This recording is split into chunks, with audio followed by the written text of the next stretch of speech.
that. Looks gorgeous. Now it might be those I can't speak. So this light is perfect for what I have in mind. I'm going to be doing a couple of pano shots, or at least one pano this morning, and I've only got one film holder left, so I'm only going to take 2 photos this morning, so I better get it right. But yeah, this light is bang on for a sort of very subtle, gentle scene, which is what I was hoping for.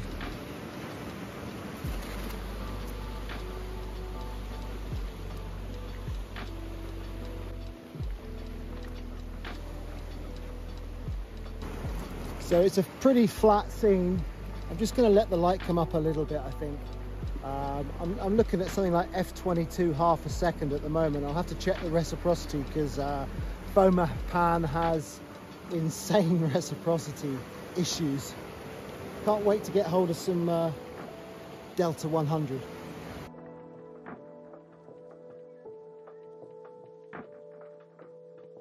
So I've just set this one up here, f/22 half a second.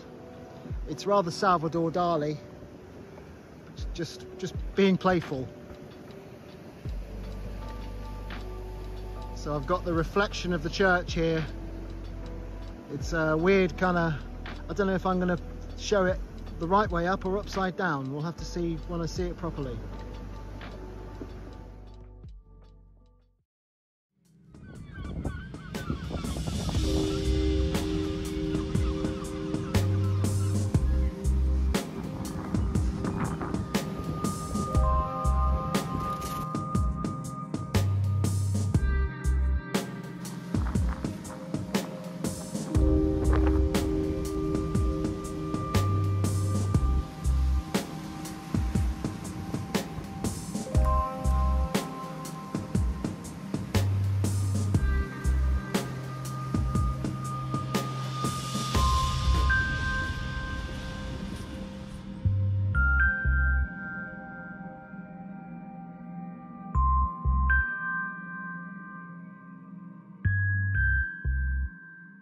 You know, it's a funny old world, isn't it?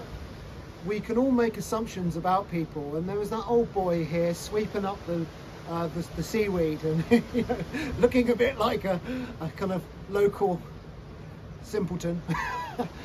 And I've got the camera set up on the 4x5 there, and he said, "Oh, you got a proper camera."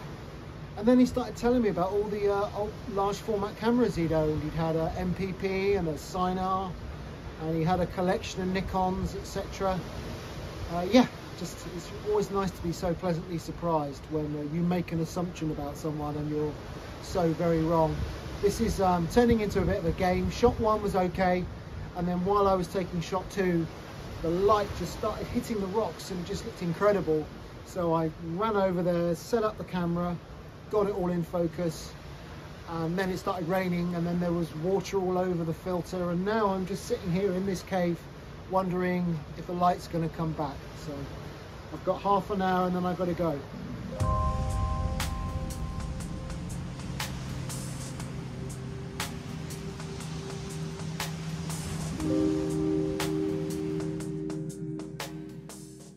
Okay, let's just have a quick look through these images. This photo here was taken a couple of days earlier, actually, at the same spot. I'm in at 200% here. I can even go into 400, and it just gives you an idea of the resolution that I'm getting from that lens on the 4x5. If we zoom out, that's where it is in the context of the whole photo. And as you can see, this is a 6:17 crop. I think I prefer this photo to the ones I took the other day, being honest with you. And this was the first photo that I shot as the sun was rising in the video. Yeah, really pleased with this. This is taken, or this was developed with the Pyro 2-part developer rather than standard Pyro. 1 to 500 dilution on chemical B. Yeah, really pleased with it. Just love the extra oomph and contrast that the developer has brought to the image. This is one of the other images that I took in the film at Lizard Point. Just to give you an idea of that lovely sharpness, this is at 200% with the two-part developer, which is a high acutance, if that's the right word, developer. Yeah, quite pleased with that. Happy with that one. Okay, so this is shot 1 from Porthleven.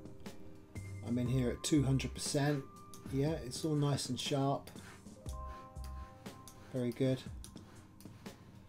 This is a low contrast scene, and I developed the photo with 510 pyro, and in this instance I think that I would have been so much better off with the 2-part, because it just seems to excel in these low to medium contrast situations. So laziness on my part. I actually knew that I should have developed this one in the 2-part, but I just stuck it in with the others on that day, and yeah, it's a shame.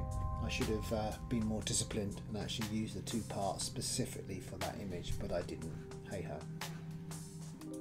Okay, I just wanted to talk about my experience so far using the 4x5 field camera. I'm really enjoying it. It's great fun. It is quite hard work at times, and the process is slow. It does maybe sometimes just kill the spontaneity of photography, and I am very much a reactive photographer. Sometimes I see something, it captures my imagination, and if I'm quick enough I can capture it. And the 4.5 large format experience doesn't really fit in with that sort of style of photography. But yeah, there's definitely a time and a place for it, and it's going to stay with me, and I'm going to get better at it. Not really sure about the fomapan. I've got some Ilford HP5 that's arrived. I'm sort of more optimistic, and there's more things I can do with that. Maybe some nighttime photography. I'm quite into trying that with it. Yeah, so there's plenty to look forward to, and there's plenty more to do with 4.5. But yeah, I can't wait to actually get my Hasselblad out again. I'm missing her. I haven't played with her for about a month now. Anyway, look, thank you for watching, and see you again sometime.